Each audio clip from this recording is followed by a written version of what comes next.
அனைவருக்கும் வணக்கம். நான் இன்றைக்கு பஞ்சபாண்டவர் வனவாசம் போனது குறித்து ஒரு பழைய நூல் ஒன்று கிடைத்திருக்கிறது. அதனுடைய ஆசிரியர் யார் என்னன்னெலாம் தெரியலை. ஆனால் அந்த நூலுடைய அமைப்பு பார்த்திங்கன்னா ரொம்ப சிறப்பாக இருக்குது. கவிதை நடையில் வனவாசம் போன கதையை எழுதியிருக்காங்க. அவ்வளவு சிறப்பாக இந்த ஆசிரியர் எழுதியிருக்காங்க. இவங்க யாருன்னு தெரியலை. நான் இந்த வீடியோ அப்லோட் பண்ண பிறகு எங்கள் அப்பா எழுதின நூல் தான் கூட நீங்கள் சொல்லலாம், இல்லை எங்கள் தாத்தா எழுதின நூலுன்னு கூட நீங்கள் சொல்லலாம். ஏன்னா நூலுக்கு உரியவங்க நீங்கள் தான். பட் இதை எங்களுடைய மாமா வாங்கி வச்சு படிச்சுருந்துருக்காங்க. இப்போ பார்த்திங்கன்னா இந்த நூல் மிகவும் செல்லரித்து போய் பழமையான நூலாக இருக்குது. 2 ரூபாய்க்கு ஏதோ வாங்கி படிச்சிருக்காங்க. ஆனால் அதில் உள்ள கவிதை நடை அப்படியே ஆச்சரியப்பட வைக்குது. அந்தளவுக்கு அற்புதமாக எழுதியிருக்காங்க. அந்த நூல் அழிந்து போனாலும் அதனுடைய வரிகள் மாறிடக்கூடாதுங்கிறதுக்காக நான் அந்த வீடியோவை பதிவு பண்ணுறேன். அதில் படிக்கிறேன், நீங்களுமே பாருங்கள். அப்படியே வரிகளை காமிச்சிட்டு வரேன். எவ்வளவு அற்புதமாக எழுதியிருக்காருங்கிறத நீங்களும் பாருங்கள். கதை வரலாறு, அதாவது பஞ்சபாண்டவர் வனவாசம் போன அந்த கதையினது வரலாறு. முதலாவது பார்த்திங்கன்னா, சூரியன் வனத்தில் பஞ்சபாண்டவர்கள் 5 தங்கியிருக்காங்க.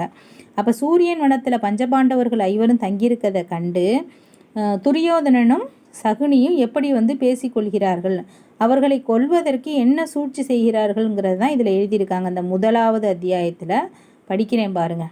காரானை கன்றே கணபதியே முன்னடவாய், 5 பாண்டவர்கள் ஆரணியம் போன பின்பு தேசத்தழகு மன்னன் துரியோதன பெருமான் வனவாசம் போன பின்பு மகாராஜன் என்ன செய்தான். அந்த 5 பஞ்சபாண்டவர்கள் 5 வனவாசம் போன பிறகு இங்கே துரியோதனன் என்ன செய்கிறான் அப்படிங்கிற செய்தியை தான் அதில் பதிவு பண்ணியிருக்காங்க. வனவாசம் போன பின்பு மகாராஜன் என்ன செய்தான்.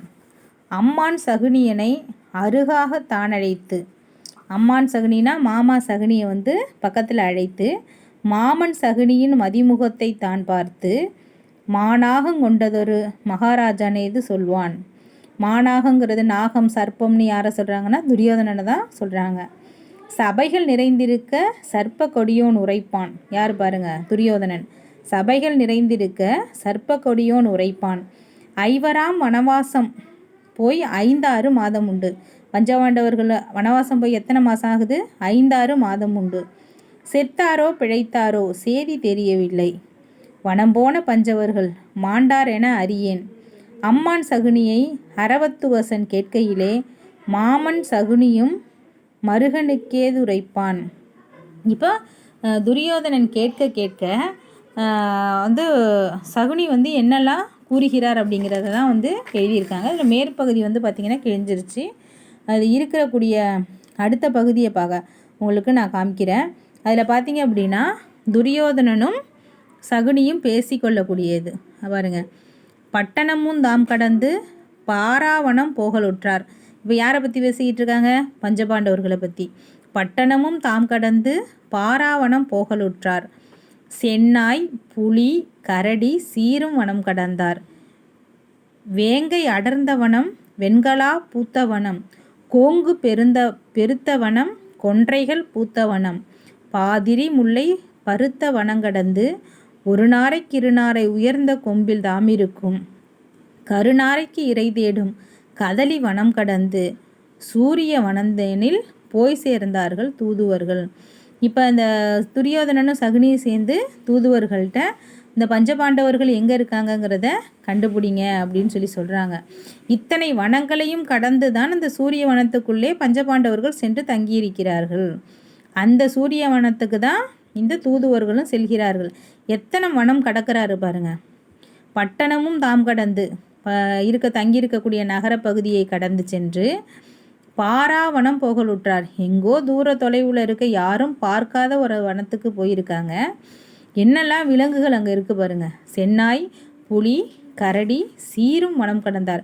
கொடிய காட்டு மிருகங்கள்லாம் தங்கியிருக்கக்கூடிய அந்த ஒரு கொடுமையான வனத்தை கடந்து சென்றிருக்காங்க.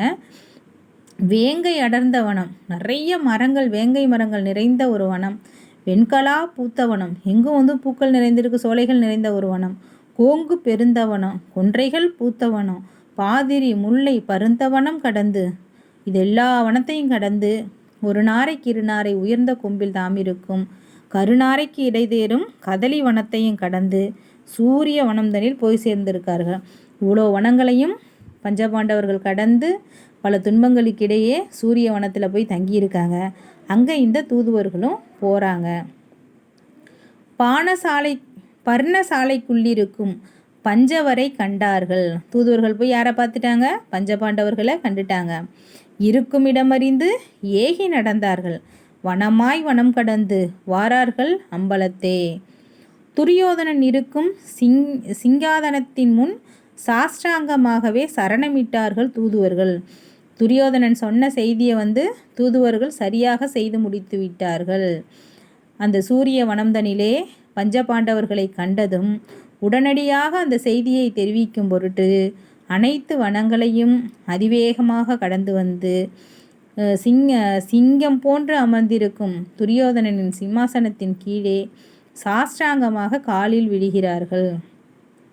சாஷ்டாங்கமாகவே சரணமிட்டார் தூதுவர்கள். மகாராஜர் மெச்சுகின்ற மன்னவரே, நீர் கேளும். சூரிய வனத்தில் அவர் சுகமாய் இருக்கிறார்கள். செய்தி சொல்கிறாங்க தூதுவர்கள். எப்படி சொல்கிறாங்க பாருங்க. பஞ்சபாண்டவர்கள் ஐவரும் சூரிய வனத்தினிலே சுகமாக இருக்கிறார்கள். பர்ணசாலை மேலாக பஞ்சவரை கண்டோம் என்றார். அங்கே உள்ள பர்ணசாலை மேலே பரனில் இந்த 5 பேரையும் கண்டோம். அவ்வார்த்தை தான் கேட்டு அரசு மன்னன் ஏது சொல்வான். உடனே அந்த சொல்லிட்டு அந்த துரியோதனனுடைய முகக்குறிப்பை அவர்கள் நோக்குகிறார்கள். மாமா சகுனியரே, மன்னவரே, நீர் கேளும். எந்த விதம் பண்ணினாலும் இரவாமற் பஞ்சவர்கள் தப்பி பிழைத்ததுமே தாரணியில் இருக்கிறார்கள். வனவாசம் தீர்ந்திங்கு வந்தார்களாமால் பங்கு பிரகாரம் பாதி ராச்சியம் கேட்பாரோ. இப்போ துரியோதனன் பேசுகிறான். என்ன மாமா, நம்ம எவ்வளவுதான் திட்டமிட்டு அவர்களை கொலை செய்யணும்னு பார்த்தாலும் அவர்களை கொல்ல முடியவில்லையே அப்படின்னு சொல்லி கேட்குறான். அவ்வார்த்தை தான் கேட்டு அரசு மன்னன் ஏது சொல்வான் பாருங்க. மாமா சகுனியரே, மன்னவரே, நீர் கேளும். எந்தவிதம் பண்ணினாலும் இரவாமற் பஞ்சவர்கள் என்ன சூழ்ச்சி செய்தாலும் இந்த பஞ்சபாண்டவர்கள் இறக்காமலே தப்பி பிழைத்து இங்கு வர போகிறார்கள். அப்படி வந்தது என்ன கேட்பாங்க? வனவாசம் தீர்ந்து இங்கு வந்தார்களாமல் பங்கு பிரகாரம், அந்த பங்கு கொடுக்க வேண்டியதன் பிரகாரம் பாதி ராஜ்யத்தை அல்லவா கேட்பார்கள். வராமல் பஞ்சவரை வனத்திலேயே கொள்ளுதற்கு. துரியோதனின் மனம் எவ்வளவு மிகப்பெரிய சூழ்ச்சியினை செய்கிறது பாருங்க. வராமல் பஞ்சவரை வனத்திலே கொள்ளுதற்கு ஆலோசனை சொல்லும் ஐயா அம்மானே என்றுரைத்தான். இப்போ சகுனியை பார்த்து துரியோதனன் கேட்கிறான். வராமல் பஞ்சவரை வனத்திலே கொள்ளுவதற்கு ஆலோசனை சொல்லும் ஐயா அம்மானே என்றுரைத்தான். மாமனே, நீங்கள் ஏதாவது ஒரு ஆலோசனை சொல்லுங்க. அப்போ தான் பஞ்சபாண்டவர்களை அங்கே வச்சே அந்த சூரிய வனத்தில் வைத்தே கொல்ல முடியும் என்று ஒரு ஆலோசனை கேட்கிறான். மாமன் சகுனி மன்னன் மருமகனுக்கு ஏதுரைப்பான். மாமனாகிய சகுனி என்ன சொல்லுவான்? மருமகனுக்கு சாதகமான ஒரு பதிலைத்தான் கூறுவான். அப்போ பஞ்சபாண்டவர்களை கொல்லுவதற்கான திட்டமிடுதலை மீண்டும் யார் கூறுகிறார்னா சகுனி கூறுகிறான் என்பதை ஆசிரியர் அழகாக எழுதியிருக்கிறார். அடுத்து பாருங்க. செல்வ மருமகனே துரியோதனா அஞ்சாதே. பயங்கரமான ஒரு ஆறுதல். செல்வ மருமகனே துரியோதனா அஞ்சாதே. ஐவரை கொல்லவென்றால் ஆலோசனை சொல்லுகின்றேன். அப்போ இந்த பஞ்சபாண்டவர் யுத்தத்திலேயே மிகப்பெரிய ஒரு காரணி யார் அப்படின்னா சகுனி தான். ஐவரை கொல்லவென்றால் ஆலோசனை சொல்லுகின்றேன். இவருடைய ஆலோசனையின்படி தான் இது யுத்தமாகவே நடக்கின்றது. தேவலோகத்தில் இருக்கும் சினமுற்ற துர்வாசர். தேவலோகத்தில் துர்வாசர் என்ற ஒரு முனிவர் இருக்கிறார். அவரை பற்றி இங்கு கூறுகிறார். தேவலோகத்தில் இருக்கும் சினமுற்ற துர்வாசர் அவரை வருத்தி தவசு பண்ணால் வந்திடுவார். இப்போது அடிசில் சமைத்து அமுது படைத்தோமானால் போசனமிட்டு புகழ்வேந்த பொற்பாதத்தில் சரணமடைந்தால் சந்தோஷம் கொண்டிடுவார். துர்வாசர் தன் மகிமை சொல்லி முடியாது. எவ்வளோ அழகாக ஒரு நயவஞ்சகமான சூழ்ச்சியை சகுனி சொல்கிறாரு பாருங்க. தேவலோகத்திலே இருக்கக்கூடிய துர்வாச முனிவர் அவரை வணங்கி அவருக்கு நல்ல அமுது போன்ற ஒரு படையலிட்டு நிறைய அடிசில் உணவு வகைகளை சமைத்து அவரை புகழ்ந்து அவருடைய பொற்பாதத்தில் சரணடைந்து விட்டோம் என்றால் அந்த செயல்பாட்டை அனைத்தையும், பஞ்சபாண்டவர்களை கொல்லுவதற்குரிய செயல்பாட்டினை அனைத்தையும் துர்வாச முனிவரே செய்து விடுவார் என்று துர்வாசரின் மகிமை பற்றி சொல்லி முடியாது என்று உரைக்கிறார் சகுனி. தேவரால் ஆகாது, ஜெயிக்க முடியாது, ஆராலும் ஆகாது அந்த ரிஷியை ஜெயிக்க. துர்வாச முனிவரை ஒருத்தராலும் என்ன செய்ய முடியாது, வெற்றி பெறவே முடியாது. அந்த அளவுக்கு ஒரு சூழ்ச்சிமிக்க ஒரு சிறப்பான திறமையான நபர் என்று துர்வாச முனிவரின் பெருமையை துரியோதனன் சொல்லி முடிக்கிறான். ஆராலும் ஆகாது அந்த ரிஷியை ஜெயிக்க. அப்படிப்பட்டவரை அழைத்து நாம் அன்னமிட்டால் சந்தோஷம் கொண்டிடுவார். தவத்தால் பெரியவரும் ஐவரை கொல்லுவதற்கு அவரை மனு கேட்டால் நல்லதென்று சொன்னால் நாடு நமதாகும் என்று அடுத்ததொரு சூழ்ச்சியை மிகவும் தெளிவாக சொல்லுகிறார் துரியோதனனுக்கு சகுனி. என்ன சொல்கிறார் பாருங்கள். அப்படிப்பட்டவரை அழைத்து நாம் என்ன செய்யணும், நிறைய சாப்பாடு அன்னமிட்டு ஒரு விருந்து படைத்தோம் என்றால் அதனால் துர்வாச மகரிஷி சந்தோஷம் கொண்டிடுவார். அந்த தவத்தால் பெரியவரும் ஐவரை கொல்லுவதற்கு அந்த நேரத்தில் பார்த்து நம்ம ஒரு விருப்பம் கேட்டோம் என்றால் நல்லதென்று சொன்னால் அவர் நமக்கு ஒரு சிறந்த ஒரு வழிகாட்டுதலை தந்தால் நம்மளுடைய நாடு நமதாகும், ஐவரையும் எளிதாக கொன்று முடித்திடலாம் என்று சகுனி துரியோதனனுக்கு கூறுகிறார். ஆறாலே ஆகும் ஐவரை கொல்லவென்றால் என்று சொல்ல கேட்ட ராஜன் துரியோதனனும் எல்லாருமே பஞ்சபாண்டவர்களை கொல்ல வேண்டும் அப்படின்னா அதற்கு ஏதாவது உதவி செய்யுங்கள், இல்லை ஏதாவது ஒரு வழிகாட்டுங்கள் என்று கூறினால் அனைவரும் பயந்து பின் ஒதுங்குகின்றனர், ஐவரை கொல்லுவதற்கு யாரால் முடியும் என்று. அப்படிப்பட்ட தருணத்திலேதான் ராஜன் துரியோதனனுக்கு சகுனி துர்வாச முனிவரை பற்றி உரைக்கிறார். உடனே துரியோதனன் என்ன செய்கிறான் என்று பாருங்கள். உள்ளம் குளிர்ந்து உடனே தான் எழுந்தான். அவனுடைய உள்ளமெல்லாம் மகிழ்ச்சியில் ஆறாவரிக்கின்றது. உள்ளம் அப்படியே குளிர்ந்து போயிருக்கிறது. வெம்மையாக இருந்தால்தான் கடுமையாக இருப்போம், உள்ளம் குளிர்ச்சியாக இருக்கும் பொழுது மிகவும் மகிழ்வாக இருப்போம் அல்லவா. துரியோதனின் உள்ளமும் அவ்வாறே குளிர்ந்து எழுகிறது. அங்கொருவர் தானறியாது அரவ கொடியோன் அடைந்தான். யாருக்குமே தெரியாமல் அந்த அரவ கொடியோன், சர்ப்ப கொடியோனாக இருக்கக்கூடிய துரியோதனன் எழுந்திருக்கிறான். முத்து மிதியடியை தொட்டு நடந்தசைத்தான். நடந்து செல்கிறான். பூங்காவனம் புகுந்து புதுகங்கை நீராடி ஸ்நானங்கள் செய்து சபதமும் தான் முடித்து நினைந்து சிவனை நெற்றியில் நீரணிந்து அரஹரா என்று சொல்லி அணிந்தான் திருநீரு. ஜலந்தன்னை கொண்டு நிலந்தன்னை சக்தி செய்து தர்பாசனம் போட்டு துரியோதன ராஜன் துர்வாச மாமுனிவர் அருகுவர தான் இணைந்து கண்ணிரண்டும் மூடி கருத்தில் நினைந்தான். அரண்மனையிலே இருந்து எழுந்திரித்து வந்து உடனடியாக ஜலத்திலே நீராடிட்டு புதுகங்கை நீராடி ஸ்நானங்கள் செய்து சிவபெருமானை நினைத்து நெற்றியிலே நீரணிந்து அரோகரா என்று சொல்லி ஜலந்தன்னை கொண்டு நிலந்தன்னை சக்தி செய்ய தர்பாசனம் போட்டு தவம் இருக்கிறான் துர்வாச முனிவரை நினைத்து. துர்வாச முனிவர் அருகுவர தான் இணைந்து கண்ணிரண்டும் மூடி கருத்தில் நினைந்தானே. தியானத்தில் ஈடுபடுகிறான். கண்கள் மூடியிருக்கின்றன. மனது துர்வாச முனிவரை நினைத்து தவம் செய்கிறது. அருந்தவசு பண்ணானே அரவ கொடியோனும் மிக்க வலிமையான ஒரு தவத்தை புரிகிறான். அப்போது அந்த முனியரும் ஞான திருஷ்டியினால் சர்ப்ப கொடியோன் தவசு நிலை அறிந்து, தேவலோகத்திலே இருக்கக்கூடிய துர்வாச முனிவர் தன்னுடைய ஞான திருஷ்டியினால் துரியோதனனுடைய தவ வலிமையை அறிகிறார். சந்தோஷமாகி தான் வருவார் அந்த ரிஷி. அவரும் மனம் குளிர்ந்து உள்ளம் குளிர்ந்து மனம் மகிழ்ந்து உடனடியாக துரியோதனனை தேடி தான் வருகிறார். அந்த ரிஷி சடையும் சடைமுடியும் தம்பிரானை போல, பார்த்திங்கன்னா ரிஷிகள் எல்லாம் எப்படிப்பட்ட தோற்றத்தில் இருப்பார்களோ அதனை போன்றே சடைமுடியுடனும் தம்பிரான் தோற்றம் போட்டு காவி தரித்து கையில் கமண்டலத்துடன் வருகிறார். கையில் கமண்டலமும் காவியுடையணிந்து தண்டுக மண்டலமும் திருநீற்று கோபியுடன் வருகிறார் அந்த ரிஷி. வானுலகம் தான் கடந்து வானுலகத்திலிருந்து எழுந்து அந்த துர்வாச மகரிஷி பூலோகத்திற்கு வருகிறார். வந்து துரியோதனனுடைய மாளிகையை அடைகிறார். அடைந்ததும் அடுத்து வந்து என்ன நடக்கிறது அப்படிங்கிறத இந்த படங்களின் கூட காமித்திருக்கிறார்கள். சர்ப்ப கொடியனாக வந்து அமர்ந்திருக்கிறது. இந்த பஞ்சபாண்டவர்கள் முதல் படத்திலே பார்த்தீர்களானால் பஞ்சபாண்டவர்கள் ஐவரும் காற்றிலே இருப்பது. அடுத்து இரண்டாவது சர்ப்ப கொடியோன்கிறது சர்ப்பத்திலே வந்து துரியோதனன் அமர்ந்திருப்பது.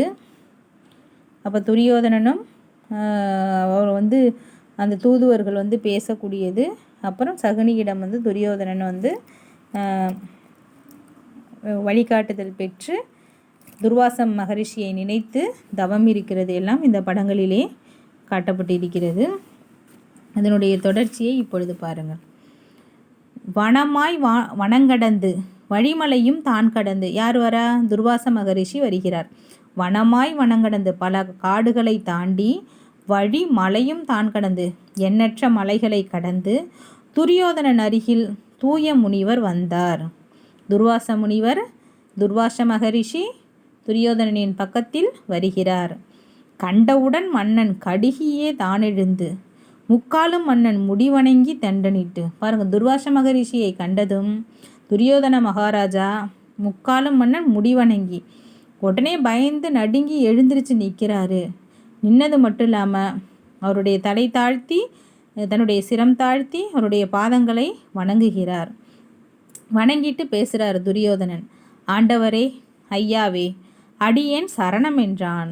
என்னுடைய வணக்கத்தை நான் தெரிவிச்சுக்கிறேன். நான் உங்களுக்கு சரணம் செய்கிறேன். சிறந்த துர்வாச ரிஷி சித்தம் மகிழ்ந்தே குளிர்ந்து என்னை அழைத்தது ஏனோ நுகரும் என்றார். என்னை அழைத்ததன் காரணத்தை நீங்கள் துரியோதனா கூறுவாயாக என்கிறார். மனதில் நினைத்ததெல்லாம் மன்னா உரை என்றார். என்ன காரணத்திற்காக என்னை அழைத்தாயோ அதனை மனசில் நினச்சதை அப்படியே மறைக்காமல் எனக்கு உரை என்றார் துர்வாச மகரிஷி. இப்போ பார்த்தீங்கன்னா துரியோதனன் பேசுகிறான். அஞ்சி பயந்தவனும் அரசு மன்னன் ஏது சொல்வான்? என்ன சொல்லுவான்? பஞ்சபாண்டவர்களை கொல்ல வேண்டும்னு உடனடியாக சொல்வானா? சொல்லலை. துரியோதனன் அங்கே அதை சொல்லலை, வெளிப்படுத்தலை. உடனடியாக துரியோதனன் என்ன சொல்கிறான் பாருங்கள். அமுது படைக்கவென்று அநேக நாளின் மனத்தில் எண்ணியிருந்தேன். நான் இதுவே கருமம் அல்லால் வாரும் மகாமுனியே வருவீர் அமுது செய்வீர். அப்போ சொல்கிறான். ரொம்ப சூப்பராக ஒரு விஷயத்தை வந்து துரியோதன மகாராஜா சொல்கிறான். உங்களுக்கு நீண்ட நாட்களாக நான் அமுது படைக்கணும்னு மனதில் நினச்சிட்டே இருந்தேன். என்னால் உங்களுக்கு அமுது படைக்க முடியல. இன்றைக்கி தான் நான் வந்து உங்களுக்கு அமுது படைக்கலான்னு இருக்கேன். இதுவே கருமம், இதுவே தருணம். அதனால் அமுது உண்பதற்கு வாரீர் என்று அழைத்து செல்கிறான். வருந்தி அழைத்து வந்தான். மாளிகை வாசலிலே வட்டமனை போட்டு வந்திருமென்று சொல்லி கைக்கு சலங்கொடுத்தான் கட்டழகன் கோமானும். மகாராஜனே, சொம்புல தண்ணி எடுத்து கை கழுவிட்டு வாங்கன்னு கைக்கு சலங்கொடுத்தான் கட்டழகன் கோமானும். தலைவாழை இலை போட்டு தண்ணீரும் தான் தெளித்தான்.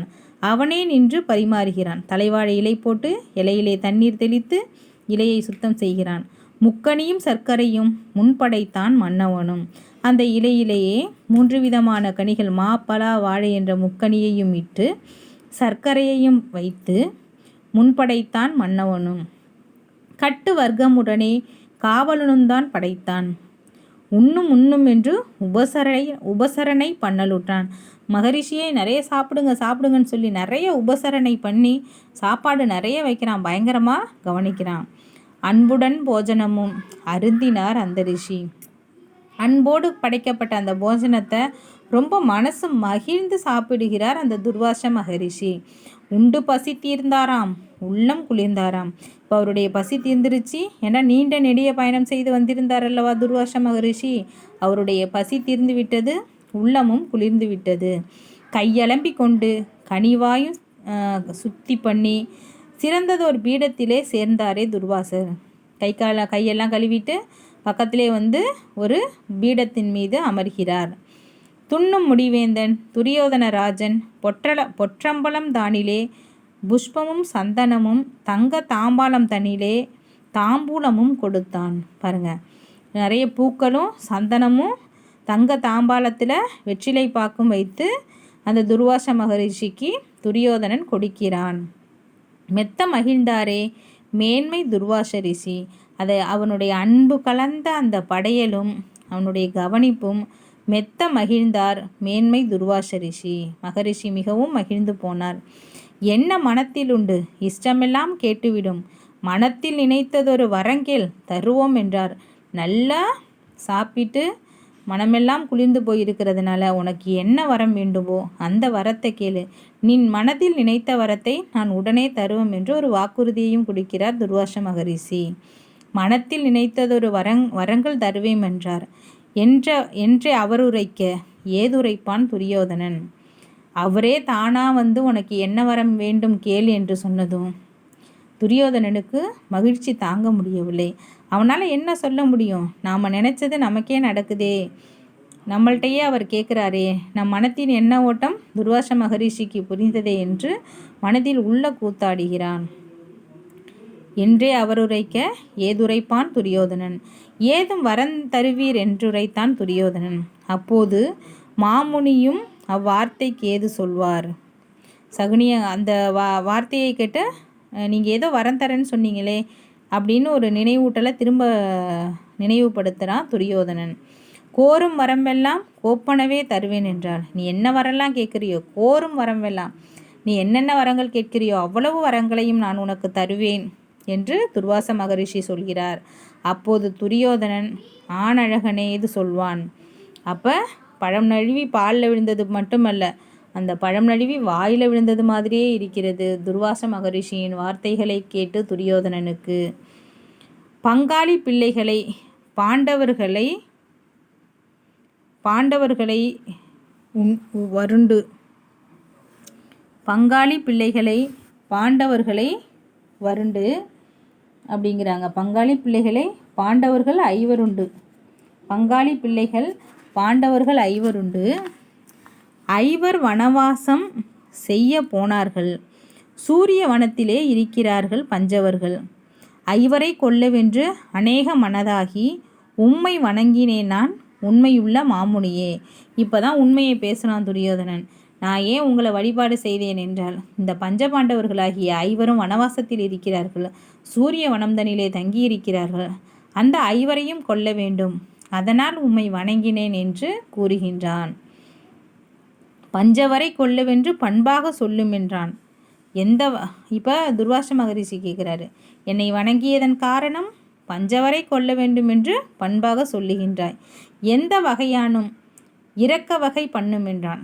நீங்கள் எப்படி செய்வீங்களோ என்ன செய்வீங்களோ தெரியாது, எந்த வகையிலாவது அந்த பஞ்சபாண்டவர்களை இறக்க செய்யுங்கள் என்று திரும்பவும் துரியோதனன் கேட்கிறான்.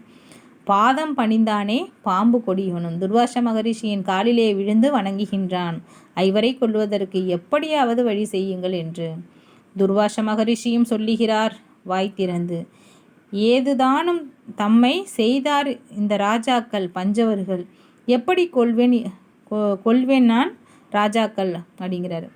ஏதாவது செஞ்சுருந்தாங்கன்னா நான் அவங்கள கொல்லலாம், எதுவுமே செய்யாது இருக்கும் பொழுது அந்த ராஜாக்களை எப்படி நான் கொல்லுவேன், பஞ்சவரை அப்படின்னு கேட்குறாரு. எப்படி கொள்வேன் அந்த ராஜாக்கள் பஞ்சவரை அப்படின்னு கேட்குறாரு. துரியனது கேட்டு சொல்லுவான் வாய் திறந்து. துர்வாச மகரிஷி என்ன காரணத்திற்காக நான் பஞ்சவர்களை கொல்ல முடியும்னு கேட்டதும் உடனே பேசுகிறான் துரியோதன மகாராஜான். துரியனது கேட்டு சொல்லுவான் வாய் திறந்து. ஆரணியன் தன்னிலே ஐவருக்கு அருகிற் சென்று போஜனம் கேட்டாலே புகழ்வேந்தர் பஞ்சவரை, ஐவருக்கே போசனமும் அங்கே கிடையாது, வெந்த சோறுண்டு விதமறியா பஞ்சவர்கள், போசனம் இல்லை என்றால் பொட்டனபே சாபமிட்டு கல்லாக மண்ணாக காவலரை செய்துவிட்டு கடிகி திரும்பிவிடும் கனத்த ரிஷியாரே. துர்வாச மகரிஷிக்கு துரியோதன மகாராஜா ஒரு வழிகாட்டுதலை கொடுக்கிறார். நீங்கள் வேற ஒன்றும் செய்ய வேணாம், அந்த பஞ்சபாண்டவர்கள் இடத்திலே சென்று அவர்களே மிகவும் பசியிலே இருக்கிறார்கள், அவர்கள்ட்ட போய் போஜனம் கேளுங்க, எனக்கு சாப்பாடு கொடுங்கன்னு கேளுங்க. அவங்களுக்கே சாப்பாடு இல்லாத பொழுது அவர்களால் உங்களுக்கு எப்படி உணவு படைக்க முடியும்? அப்போ உணவு படைக்க அவர்கள் மிகவும் தடுமாறுவார்கள், இல்லை என்று சொல்லுவார்கள். அப்பொழுது நீங்கள் அவர்களை பார்த்து, அந்த பஞ்சபாண்டவர்களை பார்த்து, கல்லாக சென்று விடுங்கள், மண்ணாக மாறிவிடுங்கள், மலையாக மாறிவிடுங்கள் என்று ஒரு சாபம் கொடுத்து அவர்களை மாற்றிவிட்டு வாருங்கள் என்று துர்வாச மகரிஷிக்கு துரியோதனன் ஒரு வழியினை கூறுகின்றான். பஞ்சவர்களை கொல்லுவதற்கான ஒரு சூழ்ச்சியினை கூறுகின்றான். அப்படி சொல்லிட்டு நீங்கள் கடிகி திரும்பிவிடும் கனத்த ரிஷியாரே என்று கூறுகின்றான். போய் வாரும் என்று சொல்லி பொருந்தவே தெண்டனிட்டான். நான் சொன்னபடியே நீங்கள் சென்று பஞ்சபாண்டவர்களிடம் போஜனம் கேட்டு அவர்களை சபித்து விட்டு வாருங்கள் என்று அனுப்பி வைக்கிறான் துரியோதனன் துர்வாச மகரிஷியை. துர்வாச மகரிஷியும் சுருக்காகவே எழுந்து தண்டுக மண்டலமும் தகுப்புலி தோளாசனமும் கடிகி நடந்தாரே காடு செடி தாண்டி. துரியோதனின் சூழ்ச்சியை தெரியாமல் அவன் சொல்லிய கூற்றின்படியே தண்டுக மண்டலத்தோடும் புலித்தோளோடும் துர்வாச மகரிஷி பல காடு மலைகளை கடந்து நடந்து செல்கிறார். அஸ்தினாபுரம் தாண்டி, 6 சுனை தாண்டி, காடு செடி தாண்டி, கரிய மலை தாண்டி, சில்லென்று பூத்து செடியும் வனாந்தரமும் தாண்டி கடிகி வருகின்றார் கனந்த ரிஷியாரும். பாருங்க, பல காடு செடிகள் கொடிகள் எல்லாத்தையும் தாண்டி ரொம்ப துன்பப்பட்டு முடியாமல் நடந்து செல்கிறார். 7 உலகை ஆண்ட எம்பெருமாளிகை அறிந்தார். அடியளந்த மாயவனார் ஆதி மூலம் ஏது செய்தார். நம்பினோரை காக்கும் நாராயணர் எடுத்து காவலர் பஞ்சவருக்கு கனமோசம் வந்ததென்று, ஐவராம் பாண்டவருக்கு அனார்த்தம் வருமென்று, செல்வ திரவியங்கள் சீரழிந்து போகுதென்று, தோளிர் செபமாலை சோரவிட நாளாச்சே, பாவி கெடுத்தானே பஞ்சவரை கொல்லவென்று என்றும் பகையாளி ஏற்பட்டான் பஞ்சவருக்கு. இங்கே இருந்தோமென்றால் இறந்திடுவார்கள் பஞ்சவர்கள். சூரியவனத்திலேயே பஞ்சவர்கள் இருந்தால் இறைவன் நினைக்கிறார், சிவபெருமான் இறைவன் நினைக்கிறார். இந்த துரியோதனின் மனதினிலே பஞ்சவரை கொல்லக்கூடிய ஒரு விஷம் பாய்ந்து விட்டது. அவனுக்கு அரச பதவியின் மீது விருப்பம் கொண்டதனால் எப்படியாவது பஞ்சவரை கொன்று தீர்த்துவிட வேண்டும் என்று எண்ணுகிறான். அதனால் அவன் துர்வாச மகரிஷியை ஏவி அனுப்புகிறான். இப்படி ஒரு நிலைமைக்கு இப்படி ஆளாக்கி விட்டானே, பாவி கெடுத்தானே பஞ்சவரை கொல்லவென்று என்று இறைவனையே மனம் வருந்தும்படி அமைகிறதாக இந்த ஆசிரியர் அழகாக எழுதியிருக்கிறார். அடுத்து பாருங்கள். நம்பினோம் என்றவரை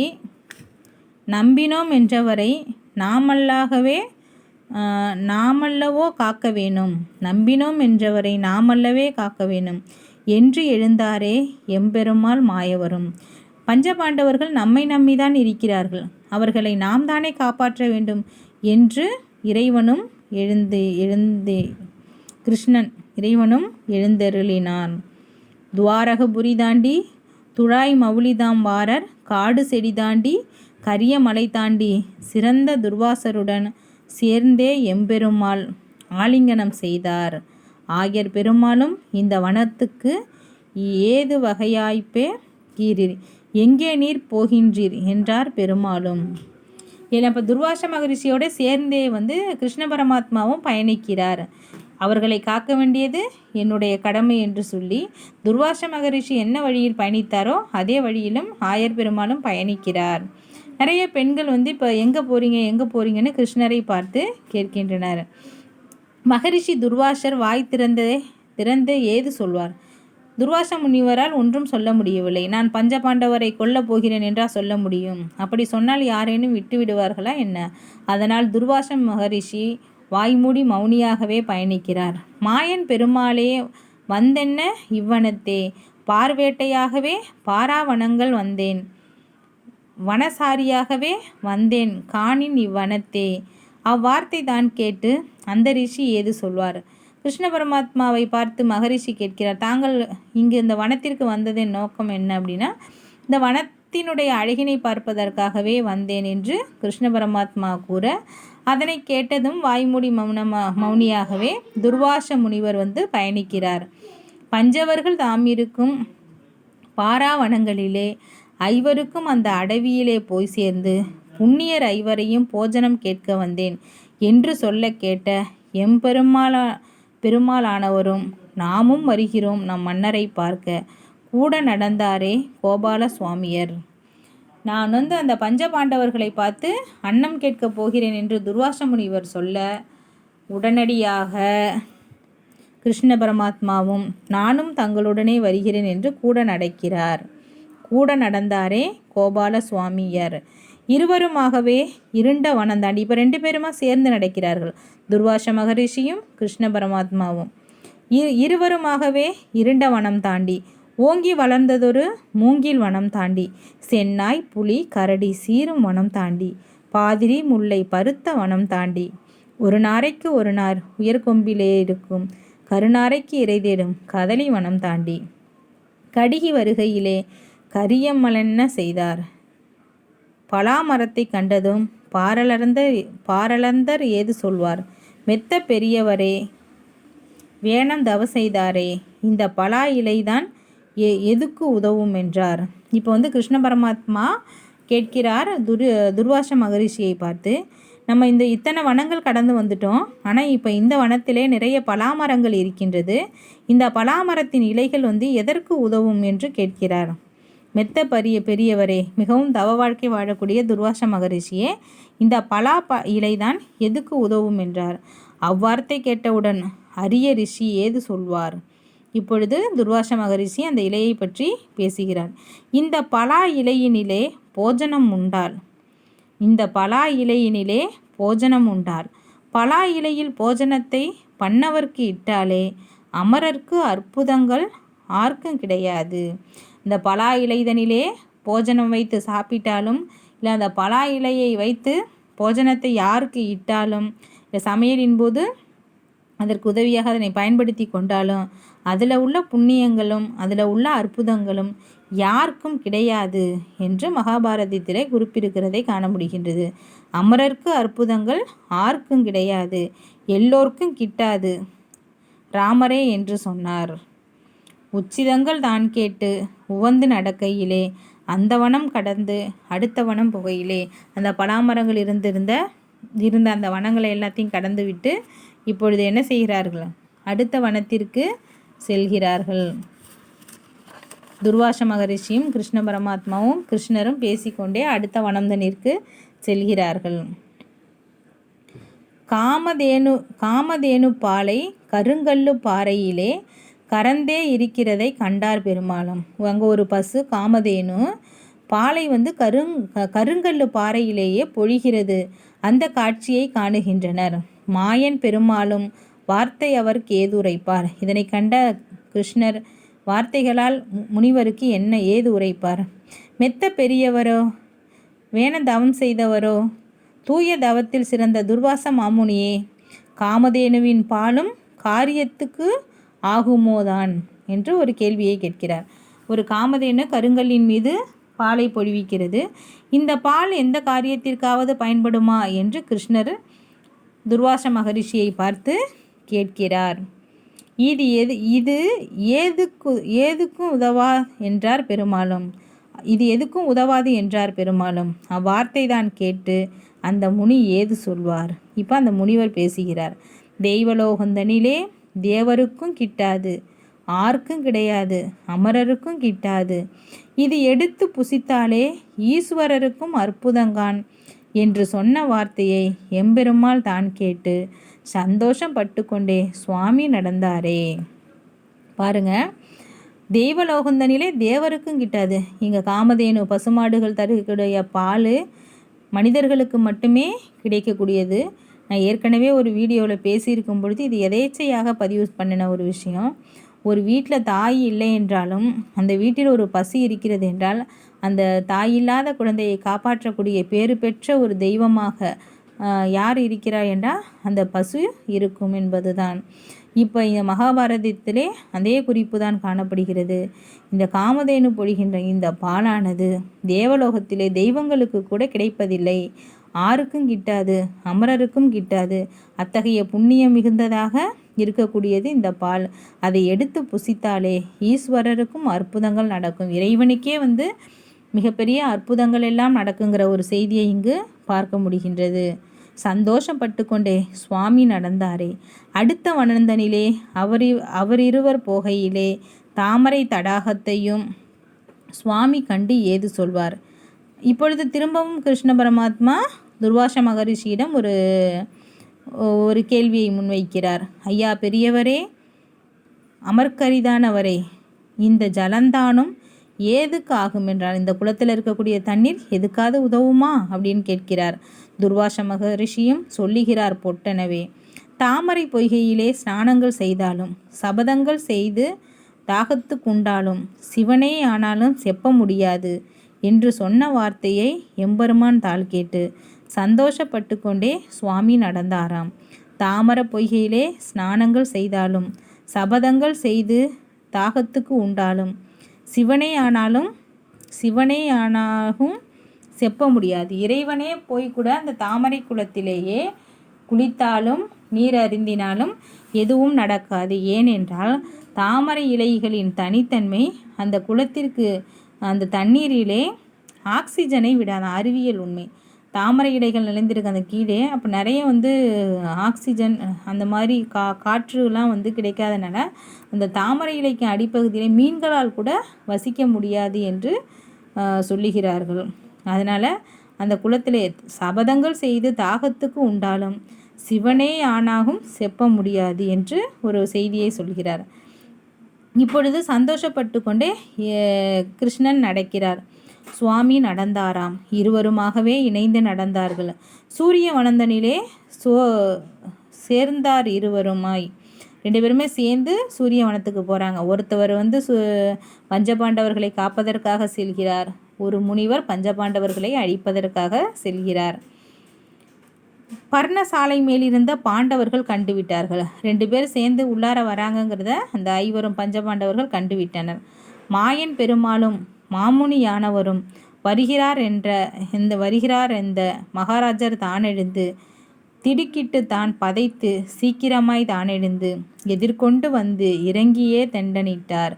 பாருங்க, நாட்டுக்கே மகாராஜாவாக இருந்தாலும் தன்னுடைய இல்லத்தை நாடி துர்வாச மகரிஷியும் ஒரு முனிவரும் கிருஷ்ண பரமாத்மாவும் வராங்கன்னதும் பதட்டமாக உடனே தான் அமர்ந்திருந்த அந்த இருக்கையை விட்டு எழுந்து வந்து அவர்கள் இருவரையும் வரவேற்கின்றனர். சாஷ்டாங்கமாகவே சரணம் என்று தண்டனிட்டார். அவர்களுடைய காலில் விழுந்து வணங்குகின்றார்.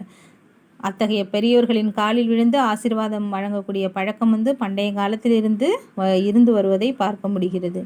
கடிகி முடுகியே காட்டு தடையொடித்து 5 அடுக்கு மெத்தையாக ஆசனம் போட்டார்கள்.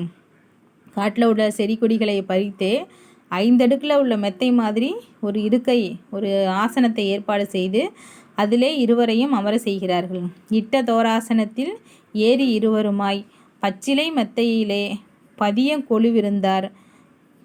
தக்க புகழுடைய தருமர் அவர் கூறுகின்றார். 2 பேரும் இப்போ அந்த இலை ஆசனத்தில் ஏறி அமர்ந்து விட்டார்கள். இப்போ தருமர் பேசுகிறார். துரியோதனன் செய்த சூதுகளை கேட்டீரோ? நாடோடு இருந்த என்னை நம்பவே தானழைத்து விருந்தருந்த வாருமென்று விருந்தோலை தான் அனுப்பி வருந்தி எனையழைத்து வஞ்சனைகள் செய்தானே, கொல்ல நினைத்தானே குருடன் மகன் சாத்ரதி அப்படின்னு தருமன் பேசுகிறார். சூது செஞ்சு எங்களை எல்லாம் நாட்டில் இருந்த எங்களை எல்லாரையும் காட்டுக்கு அனுப்பிட்டானே, விருந்து சாப்பிட வாங்கன்னு விருந்துக்கு அழைச்சி வஞ்சனையின் சூழ்ச்சினால் எங்களை கொல்ல நினைத்தானே, இது நியாயமா என்று தருமன் பேசுகிறார். வருகிற வழிதனிலே வசிகளை தான் புதைத்தான், அதற்கும் பிழைத்தோமே. திரும்ப திரும்ப எங்களை கொல்வதற்கே பார்க்கிறான், நாங்கள் அதிலும் பிழைத்து வந்தோம்.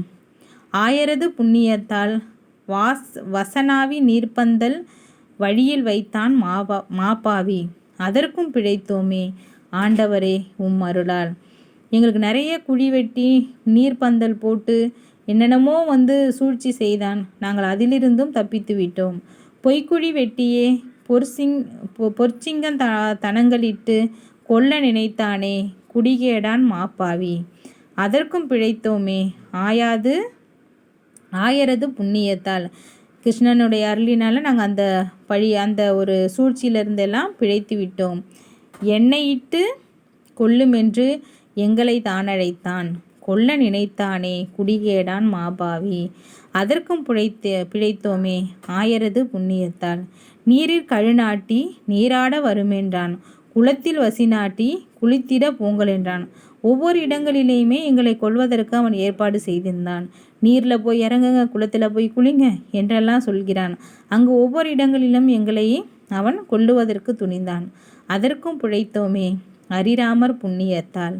உண்ணுகிற சாதத்திலே ஒப்பியே நஞ்சையிட்டான். நாங்கள் உண்ணக்கூடிய சாப்பாட்டிலேயே விஷம் வைத்தான்.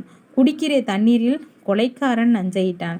சரி, சாப்பாட்டில் தான் விஷம் வச்சான், அதோட விட்டுருவான் அப்படின்னு பார்த்தோன்னா குடிக்கிற தண்ணியிலையும் நஞ்சை கலந்துட்டான். கொல்ல நினைத்தானே குடிகேடான் சத்ராதி. அதற்கும் பிழைத்தோமே ஆண்டவரே உம்மருளால். அரசர் சபை நடுவே அம்பலத்தார் தங்கள் முன்னே சொக்காட்டான் போட்டான் கான் சோழி விளையாடி பகடசாலை போட்டு பந்தயங்கள் பேசினானே. சோழியை உருட்டி விளையாடி பகடாக பேசி பந்தயங்களை வச்சு நாடுகளும் சீமைகளும் நகரமும் பேசினானே. எல்லாத்தையும் பறிச்சிட்டானே, நாட்டையும் பறிச்சிட்டான், சீமையும் பறிச்சிட்டான், நகரத்தையும் பறிச்சிட்டானே. அரகம் பறித்தானே அதிகாரம் முப்பறித்தான். பெரிய விலங்குமிடத்து பெருங்கிடங்கிலே அடைத்தான். காற்று நுழையாத கல்லறையிலே அடைத்தான். அரசன் சபை நடுவே அம்பலத்தார் தங்கள் முன்னே அறையிலிருந்த பெண்ணை அம்பலத்திற்கு கொண்டு வந்து பாஞ்சாலன் பெற்ற பெண்ணை பாவை போல் அழகியை அரசர் சபை நடுவே அம்பலம் ஏற்றி வைத்தான். திரௌபதியின் சேலைகளை பிடித்து அறையில் இருந்தவளை அம்பலத்திலே கொண்டு வந்து நிறுத்தி அவளை அவமானப்படுத்தினான். சொல்லாதுஞ்ச சொல்லியவன் துகிலிருத்தான் மாப்பாவி. அவளுடைய சேலைகளை அவன் உரித்து கொண்டே இருக்கிறான் மானப்படுத்துவதற்காக. வாய் வரிசை இல்லாமல் வம்பாக பேசினானே. மிகவும் சூழ்ச்சியாக உள்ளார மனதில் கெட்ட எண்ணங்களை எல்லாம் வைத்துக்கொண்டு மிகவும் நல்லவன் போல் பேசினானே.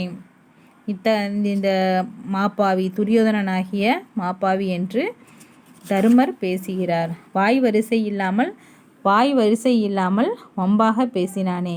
பாரா வனவாசம் 12 வருஷம் ஆட்டம். கொஞ்சம் கூட கூச்சநாச்சம் இல்லாமல் வாய் கூசாமல் இவர்கள் அனைவரும் 12 வருஷம் காட்டில் இருக்கணும்னு சொன்னானே. ஆரணியம்